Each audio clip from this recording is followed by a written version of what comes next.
Hey everyone, Miss J here again. Time for another installation of Stargirl by Jerry Spinelli. I'm going to read chapters 3, 4, and 5. Tofino has decided, you can only sort of see her ear, to join me, and I try to do these all in one take, so hopefully she stays put. We'll see. Chapter 3. We fought daily, Kevin and I. My main job as producer was to recruit people for the hot seat. After I sent someone up, Kevin began researching the person, getting his questions ready. Every day he asked me, "Did you sign her up?" Every day I answered no. He got frustrated. "What do you mean no? Don't you want to sign her up?" I told him I wasn't sure. His eyes bugged out. "Not sure? How can you not be sure? We high-fived in the lunchroom weeks ago. We were thinking Stargirl miniseries even. This is a hot seat from heaven." I shrugged. That was then. Now I'm not sure.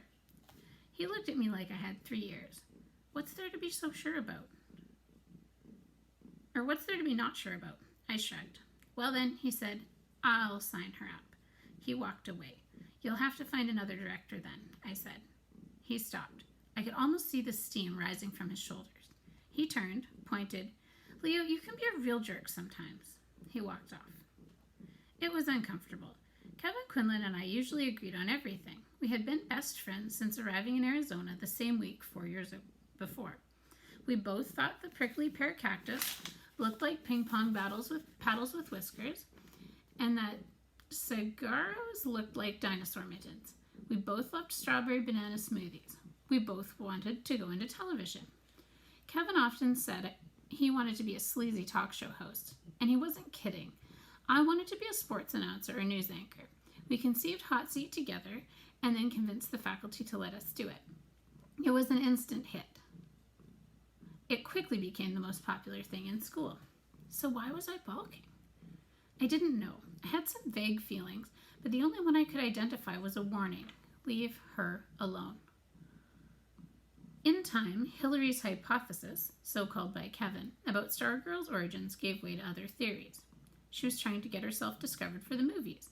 She was sniffing fumes. She was homeschooling gone amok. She was an alien. The rat she brought to school was only the tip of the iceberg. She had hundreds of them at home as big as cats. She lived in a ghost town in the desert. She lived in a bus. Her parents were circus acrobats. Her parents were witches. Her parents were brain-dead vegetables in a hospital in Yuma. We watched her sit down in class and pull from her canvas bag a blue and yellow ruffled curtain that she draped over 3 sides of her desk.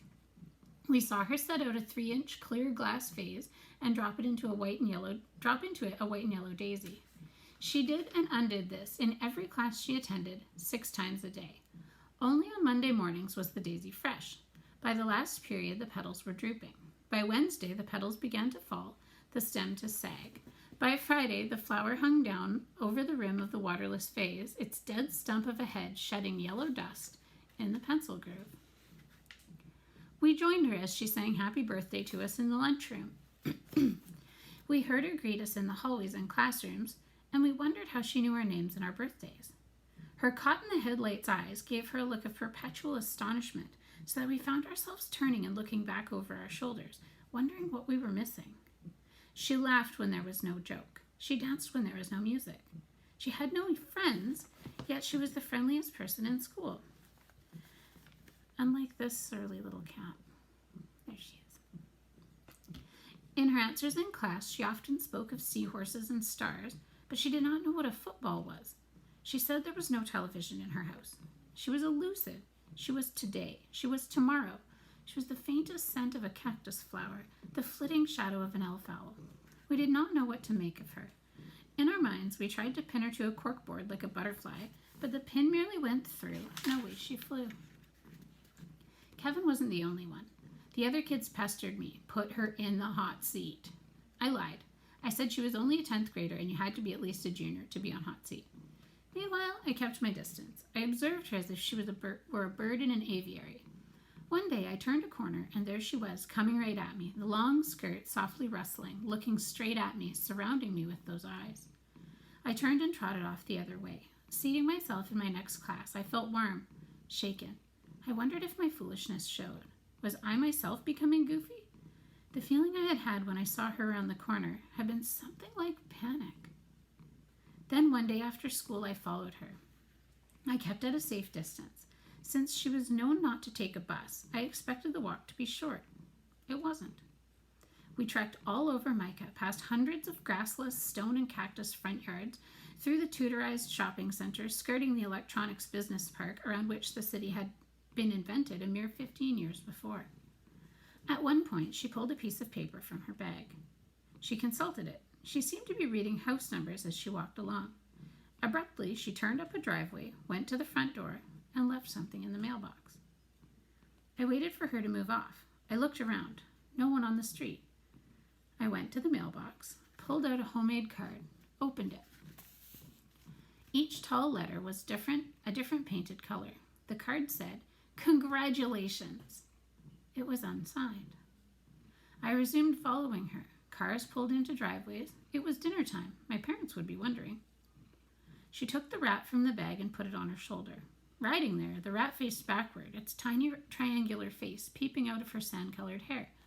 I could not see its beady black eyes, but I guessed it was looking at me. I fancied it was telling her what it saw. I fell farther back. Shadows crossed the streets. We passed the car wash and the bike shop. We passed the country club golf course, the biggest spread of green grass until the next golf course in the next town. We passed the Welcome to Micah sign. We were walking westward. There was us and the highway in the desert and the sun blazing above the Maricopa Mountains. I wished I had my sunglasses. After a while, she veered from the highway. I hesitated, then followed. She was walking directly into the setting sun, now a great orange perched atop the mountain crests. For a minute, the mountains were the same dusky lavender as her sand-skimming skirt. With every step, the silence grew, as did my sense that she knew, or had known all along, that she was being followed, or more that she was leading me. She never looked back. She strummed her ukulele. She sang. I could no longer see the rat. I imagined it was dozing in the curtain of her hair. I imagined it was singing along. The sun lay down behind the mountains. Where was she going? In the gathering dusk, the cigarros flung shadows of giants across the pebbled earth. The air was cool on my face. The desert smelled of apples. I heard something. A coyote? I thought of rattlesnakes and scorpions. I stopped. I watched her walk on. I stifled an impulse to call after her, to warn her. Of what? I turned and walked, then ran back to the highway. Chapter 4. At Micah Area High School, Hillary Kimball was famous for three things: her mouth, the hoax, and Wayne Parr. Her mouth spoke for itself, most often to complain. The episode that became known as Hillary's hoax took place in her sophomore year when she tried out for cheerleading. Her face and hair and figure were bright enough, and she surely had the mouth. She made the squad easily. And then she stunned everyone by turning it down. She said she just wanted to prove that she could do it. She said she had no intention of yammering and bouncing in front of empty bleachers, which was usually the case. And anyway, she hated sports. As for Wayne Parr, he was her boyfriend. Mouth-wise, he was her opposite. He seldom opened his. He didn't have to. All he had to do was appear. That was his job, appear. By both boys' and girls' standards, Wayne Parr was gorgeous. But he was more and less than that. In terms of achievement, Wayne Parr seemed to be nobody. He played on no sports team, joined no organization, won no awards, earned no A's. He was elected to nothing, honored for nothing, and yet, though I did not realize this until years later, he was the Grand Marshal of our daily parade. We did not wake up in the morning and ask ourselves, what will Wayne Parr wear today? Or how will Wayne Parr act today? At least not consciously. But on some level below awareness, that is exactly what we did. Wayne Parr did not go to football and basketball games, and by and large, neither did we. Wayne Parr did not ask questions in class or get worked up over teachers or pep rallies, and neither did we. Wayne Parr did not much care. Neither did we. Did Parr create us, or was he simply a reflection of us? I didn't know. I knew only that if you peeled off one by one all the layers of the student body, you would have found at the core not the spirit of the school, but Wayne Parr. That's why, in our sophomore year, I had recruited Parr for the hot seat. Kevin was surprised. Why him? Kevin said. What's he ever done? What could I say? That Parr was a worthy subject precisely because he did nothing? Because he was so monumentally good at doing nothing? I had only a vague insight, not the words. I just shrugged. The highlight of that hot seat came when Kevin asked Parr who was his hero, his role model. It was one of Kevin's standard questions. Parr answered GQ. In the control room, I did a double take. Was the sound working right? GQ? Kevin repeated dumbly. Gentleman's Quarterly? The magazine? Parr did not look at Kevin. He looked straight at the camera. He nodded smugly. He went on to say he wanted to become a male model. His ultimate ambition was to be on the cover of GQ. And right there, he posed for the camera. He had that disdainful model look down pat, and suddenly I could see it.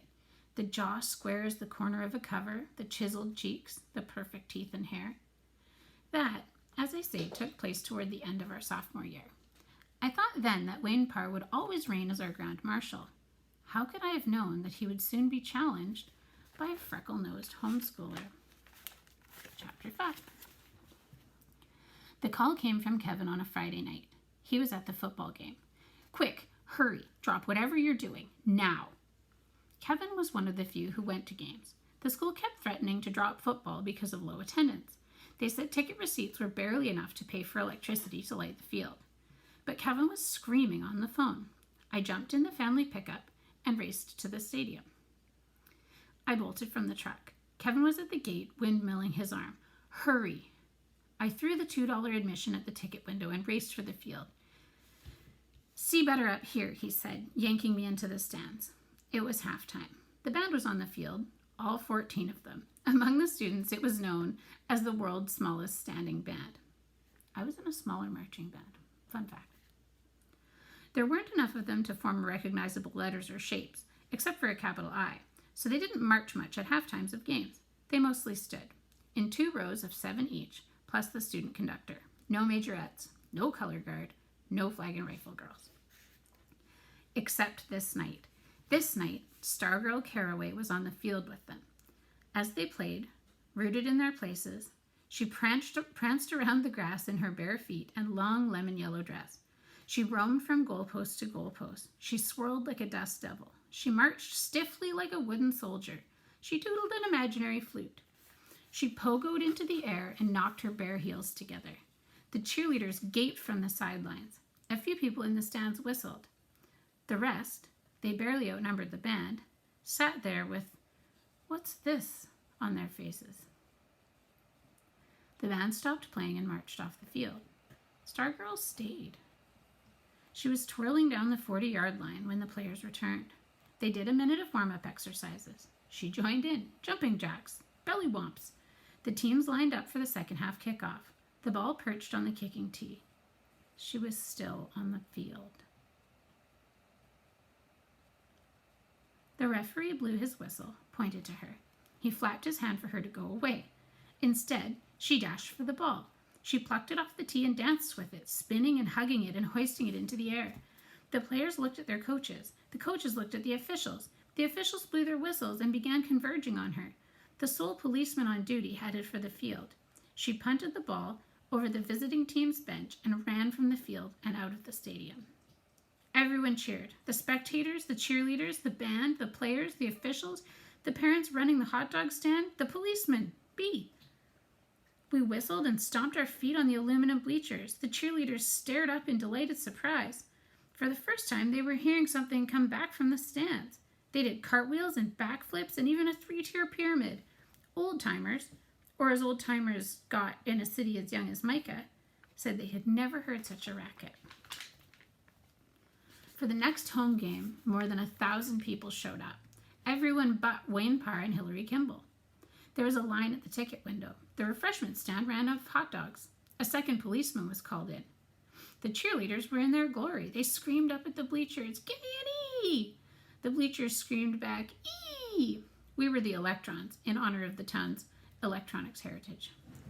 The cheerleaders ran through all their routines before the first quarter was over. The band was loud and peppy. The football team even scored a touchdown. In the stands, heads kept swinging to the edges of the field to the entrance, to the street lamp-lighted darkness behind the stadium. The sense of expectation grew as the first half came to a close.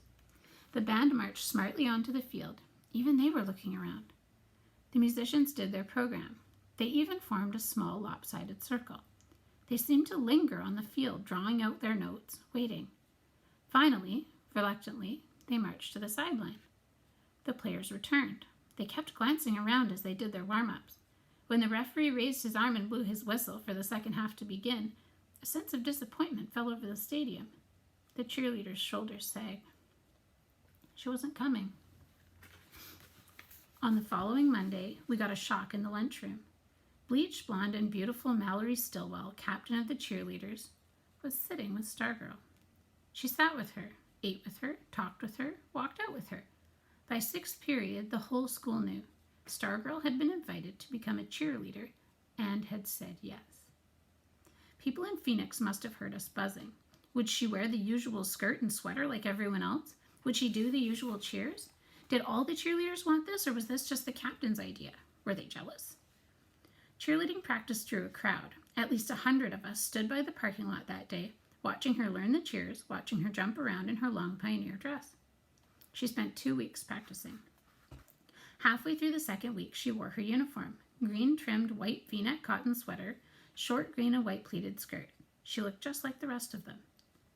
Still, to us, she was not truly a cheerleader, but Stargirl dressed like one. She continued to strum her ukulele and sing happy birthday to people. She still wore long skirts on non-game days and made a home of her school desks. When Halloween arrived, everyone in her homeroom found a candy pumpkin on his or her desk. No one had to ask who did it. By then, most of us had decided that we liked having her around. We found ourselves looking forward to coming to school, to seeing what bizarre antics she'd be up to. She gave us something to talk about. She was entertaining. At the same time, we held back, because she was different. Different. We had no one to compare her to, no one to measure her against. She was unknown territory, unsafe. We were afraid to get too close. Also, I think we were all waiting to see the outcome of an event that loomed larger and larger with every passing day. The next birthday coming up was Hillary Kimball's. So that takes us right through to the beginning of chapter 6. Tofino resumed her usual perch behind me. Hopefully she wasn't too distracting for you. If she is, I guess you can let me know in the comments.